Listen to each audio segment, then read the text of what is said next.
ॐ सोमनाथाय नमः। ॐ मल्लिकार्जुनाय नमः। ॐ महाकालेश्वराय नमः। ॐ ओंकारेश्वराय नमः। ॐ वैद्यनाथाय नमः।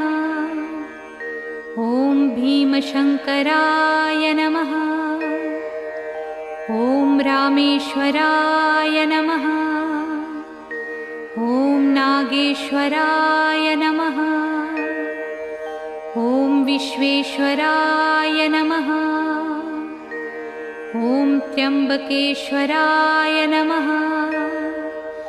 ॐ केदारेश्वराय नमः। ॐ भुस्मेश्वराय नमः।